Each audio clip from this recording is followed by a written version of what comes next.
जिन स्थानों का वर्णन बाइबल में है वो आज भी उसी नाम से पाए जाते हैं, इसलिए बाइबल में लिखी हुई बात को लोग सच मानते हैं। जिन स्थानों का वर्णन कुरान में है वो आज भी उसी नाम से पाए जाते हैं, इसलिए लोग कुरान में लिखी हुई बात को भी सच मानते हैं। लेकिन जिन स्थानों का वर्णन हमारे भगवत गीता में है या जिन स्थानों का वर्णन हमारे रामचरितमानस में है वो अब उसी नाम से नहीं पाए जाते। जिन स्थानों का वर्णन महाभारत में है वो उसी नाम से नहीं पाए जाते। इसलिए स्कूलों में जब सिखाया जाता है कि रामायण एक काल्पनिक घटना है, महाभारत एक काल्पनिक घटना है, तो हमारे बच्चे उसको मान लेते हैं। भारत का संविधान हमें फंडामेंटल राइट देता है, राइट टू आइडेंटिटी, अपनी पहचान को बरकरार रखने का अधिकार हमें देता है। राइट टू डिग्निटी, ये फंडामेंटल राइट है। सोवरेंटी भारत के प्रियम्बल में लिखा हुआ है, हम संप्रभु राष्ट्र हैं। Right to religion, freedom of religion, fundamental right है।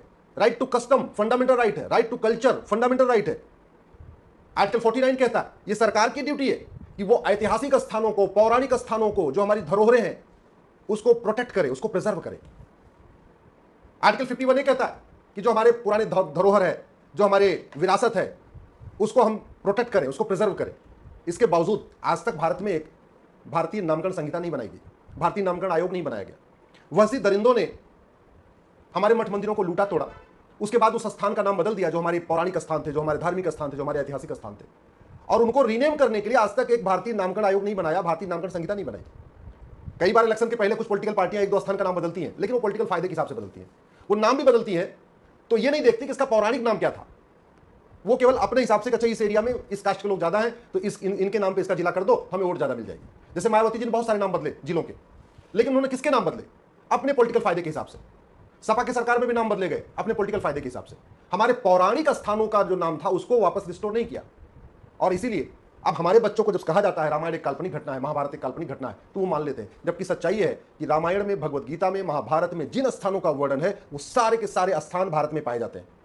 कुछ स्थान पाकिस्तान में है, कुछ स्थान बांग्लादेश में है, कुछ स्थान अफगानिस्तान में। चलो अफगानिस्तान के जो स्थान है उनको तो उसका हम पुराना नाम बहाल नहीं कर सकते। पाकिस्तान में जो स्थान है, जो हमारे पौराणिक स्थान है, उसको हम रिस्टोर नहीं कर सकते, हम उनका पुराना नाम बहाल नहीं कर सकते। बांग्लादेश में जो हमारे पौराणिक स्थान है उसको हम रिस्टोर नहीं कर सकते।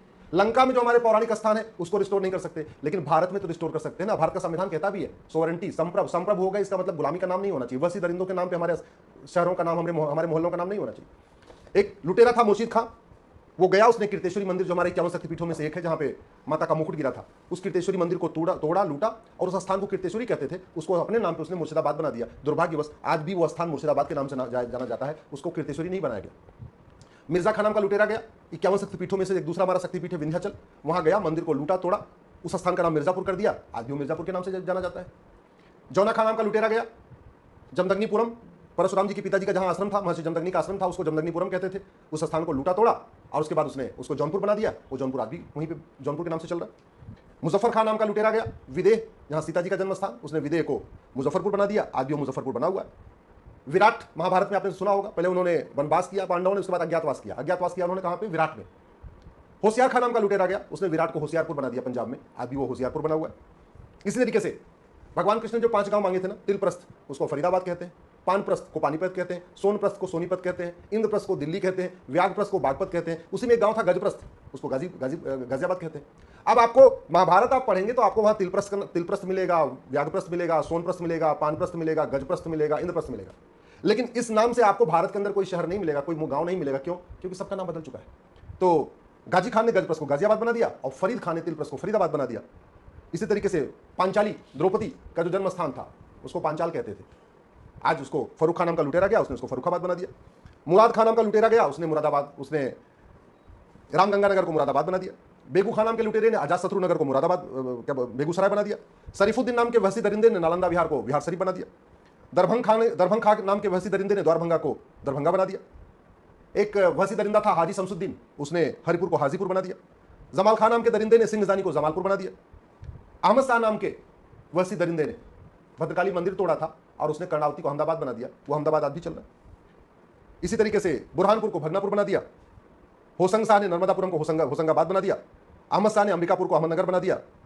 अब अंबिकापुर को जो अहमदनगर था उसको सरकार ने रिस्टोर नाम तो बदला, लेकिन उसका नाम अहिल्याबाई नगर कर दिया। कायदे से उसका पौराणिक नाम जो अंबिकापुर था वो अंबिकापुर होना चाहिए, क्योंकि हमारे महाभारत में उसका नाम अंबिकापुर है।